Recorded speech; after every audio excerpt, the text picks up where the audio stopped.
Hello everyone, আসসালামু আলাইকুম। আজকে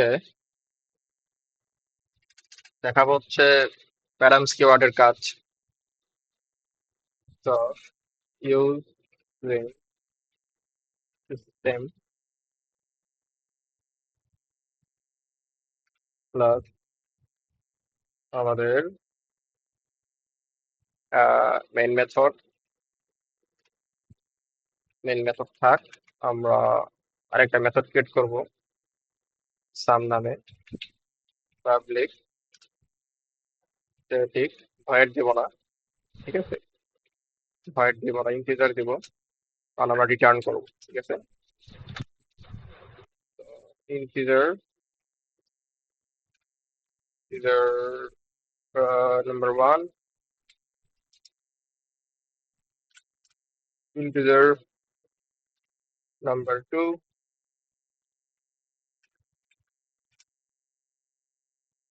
এখন আমরা রিটার্ন করে দেব, return number one plus number two, ঠিক আছে? আচ্ছা, আমরা এখন প্রিন্ট করব। সাম নামে যেটা নিয়েছিলাম এটাকে আমরা এখন ভ্যালু দিচ্ছি 1 and 12, যেরকম ইচ্ছা, সমস্যা নেই। তো আমি দিচ্ছি 10 and 20, দিই তার থেকে 10 and 12, সমস্যা নেই। এখন আহ, আমি যদি কোডটাকে রান করি, তো আমাদের দুইটা ভ্যালু নাম্বার ওয়ান এবং নাম্বার টু তে আসবে। তারপর আমাদের হচ্ছে এই দুইটা ভ্যালু রিটার্ন হয়ে আমাদের হচ্ছে এখানে প্রিন্ট হবে।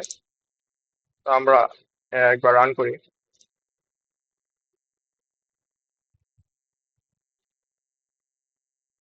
আমি একটা কথা বলে নিই, যে আমরা যদি এইখানে যদি দুইটার থেকে বেশি ভ্যালু দেই, তাহলে কিন্তু আমাদের কোডটা রান হবে না। এখানে আমাদের ম্যাক্সিমাম দুটা ভ্যালু দেওয়া যাবে, ঠিক আছে? তো আমাদের যে এখানে নাম্বার ওয়ান এবং নাম্বার টু আছে, তো এখানে আমরা নাম্বার ওয়ান হিসেবে 10 এবং টু হিসেবে 12 দিয়েছি, এবং আমাদের আউটপুট আসছে 22। কিন্তু আমরা যদি এখানে দিয়ে দিই হচ্ছে যে 30 আর একটা ভ্যালু দিয়ে দিই, তাহলে হচ্ছে এটা আমাদের প্রিন্ট হবে না, ঠিক আছে? আমাদের রান হবে না, কারণ আমাদের যে এইটা এবং এইটা, কারণ আমাদের দুইটা ভেরিয়েবলই আছে, তো এখানে আমরা তিনটা ভ্যালু দিয়ে দিয়েছি। সেক্ষেত্রে আমাদের কোডটা রান হবে না। তো আমরা যেন ইচ্ছা মতো আমাদের ভ্যালুটা দিতে পারি, তো সেই জন্য আমরা এখানে প্যারাম যে প্যারামস যে কিওয়ার্ড আছে, তো সেটাকে আমরা এখানে ইউজ করব। তো সেটা কিছুই না, সেটা হচ্ছে আমরা যে সাম নামে মেথডটা ক্রিয়েট করেছি, তো এখানে আমরা অনেকগুলো ভ্যালু নিতে পারবো আর কি প্যারামস কিওয়ার্ড মাধ্যমে। তো আমরা কিওয়ার্ডটি লিখছি, প্যারামস ইন্টিজার নাম্বার, ওকে, ইন্টিজার নাম্বার।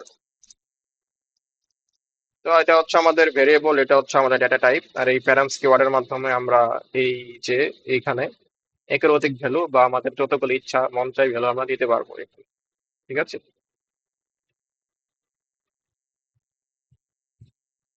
আচ্ছা, আমরা এখন আহ আমাদের ভ্যালু আর কি, আমাদের যতগুলা ভ্যালু দিব সবগুলা ভ্যালু যেহেতু কাউন্ট, মানে যেন কাউন্ট হয়, সেই জন্য আমরা এখানে ফরিচ টাকে ইউজ করব। তার আগে আমরা যাতে প্রত্যেকটা ভ্যালু যোগ হয়, সেই জন্য আগে আমরা ইন্টিজার সাম ভেরিয়েবল নামে একটা ভ্যালু ডিক্লেয়ার করব, এবং ভ্যালু দিব 0। আশা করি আমি কেন ভ্যালু এখানে 0 দিয়েছি আপনারা বুঝতে পেরেছেন। তারপর আমি একবার বুঝিয়ে দিব, সমস্যা নেই। ফর ইচ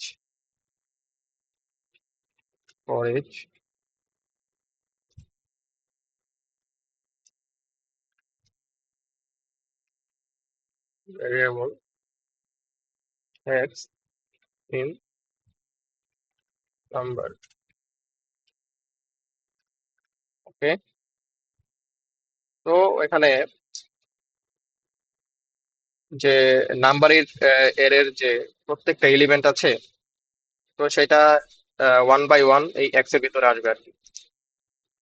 আচ্ছা, আমরা এখন আহ, লিখবো হচ্ছে সাম equal to some plus number x number. এখানে আমি এক্স কেন লিখলাম, আমি আগে একবার বললাম যে নাম্বারের এতে প্রতিটি এলিমেন্ট একটা একটা করে এক্স এ আসবে। একটা একটা করে এক্স এ আসলে তো এখানে সাম এক্স প্লাস সাম যদি হয়, তাহলে জিরোর সাথে একটা একটা করে যোগ হবে। তাহলে আমাদের সবগুলা নাম্বারের আমরা কি যোগফলটা পেয়ে যাব। আচ্ছা, আমরা এখন এটাকে রিটার্ন করে দেবো। রিটার্ন ফ্রি নাম্বারটাকে করলেই হবে, সামকে করলেই হবে, নাম্বার কেনা। ঠিক আছে, তো আমাদের এখানে যেটা দেওয়া আছে সেটা থাক, আমরা এটাকে কপি করে নিচ্ছি।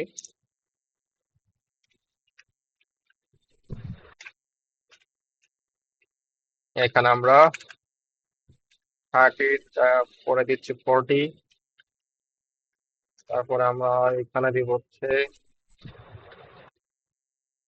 40 দিব, তারপরে দিব হচ্ছে 50, তারপরে দিব হচ্ছে 60। যত বলে ইচ্ছা, সমস্যা নেই, মন চাই আর কি। আমরা এখানে রান করে দেখি কোডটা।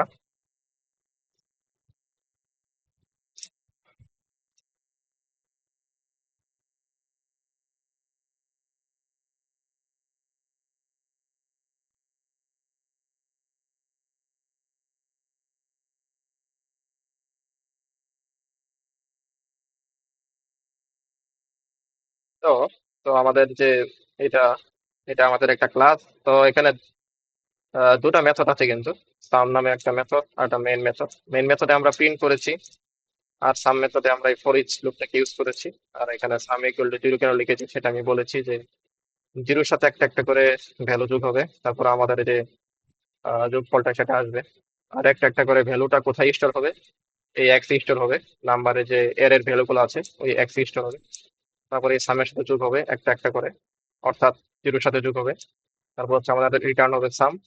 আমাদের রিটার্ন হলে আমরা এটাকে প্রিন্ট করে দিতে পারবো এখানে। তো এখানে দেখেন আমাদের আউটপুটটা হচ্ছে 52, 92 এবং 202। তো সাকসেসফুলি রান হয়েছে। আশা করি সবাই বুঝতে পেরেছেন। তো কাজটি করার জন্য সবাইকে ধন্যবাদ। আজকে এত